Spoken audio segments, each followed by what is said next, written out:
قربانی کے فقہی احکام سید سستانی دامت ظلہ العالی کے مطابق بیان ہو رہے تھے، اور اب جو مرکزی سوال ہے کہ جس بھی آپ جانور کی قربانی کر رہے ہوں، ہم نے گزشتہ قسم میں بیان کیا کہ وہ اونٹ کی قسم بھی ہو سکتی ہے اور بقر کی قسم بھی ہو سکتی ہے، اور جو جاموس ہے وہ اسی بقر کی قسم میں شامل ہے۔ یعنی میں اردو کے الفاظ میں کہوں کہ گائے کی قربانی بھی ہو سکتی ہے، بیل کی قربانی بھی ہو سکتی ہے، بھینس کی قربانی بھی ہو سکتی ہے، بھینسے کی قربانی بھی ہو سکتی ہے، اور جو بھینس کا بچہ ہے جس سے ہم کٹا اور کٹی اپنی زبان میں کہتے ہیں، اس کی قربانی بھی ہو سکتی ہے، اس میں کوئی مشکل نہیں ہے۔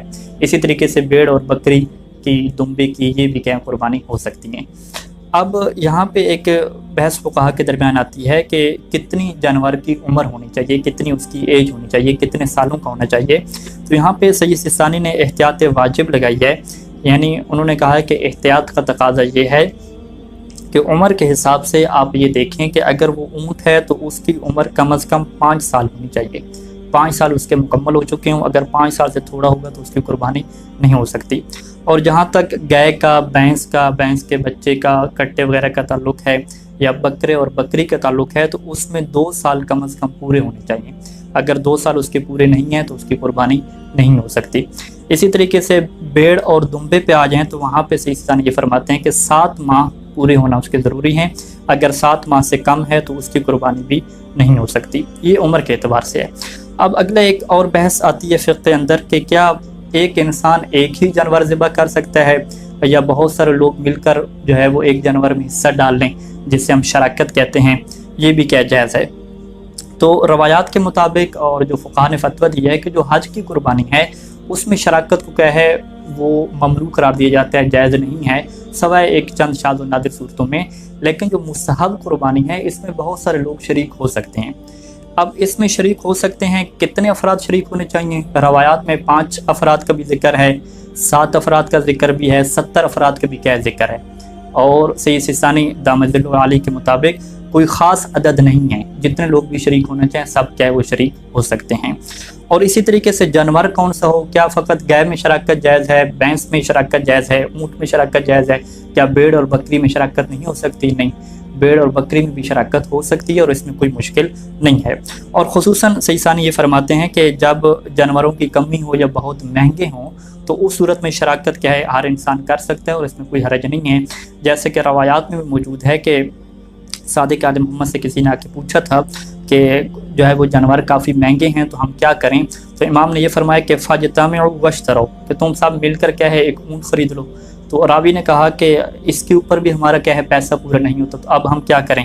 تو پھر امام نے فرمایا کہ اچھا اس طرح کرو کہ فاشتروا بقرۃ فیما بینکم، ایک گائے خرید لو اپنے درمیان۔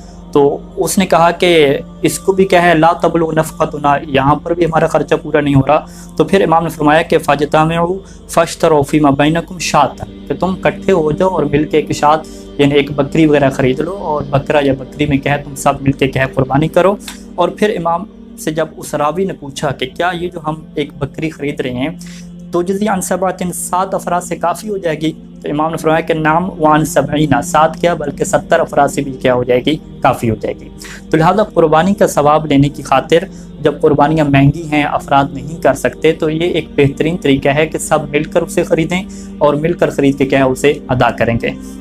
اب ایک اور سوال بھی یہاں پہ بحث ہوتی ہے کہ کیا جو عقیقہ ہے، کیا عقیقہ اور قربانی کو ہم مکس کر سکتے ہیں؟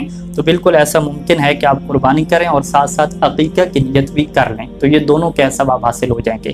لیکن اہم نقطہ اس میں جس کی طرف ہمیں توجہ رکھنی ہے کہ عقیقہ فقط ایک بندے کی طرف سے ہوتا ہے اور قربانی کیا ہے ایک سے زیادہ کی طرف سے ہو سکتی ہے۔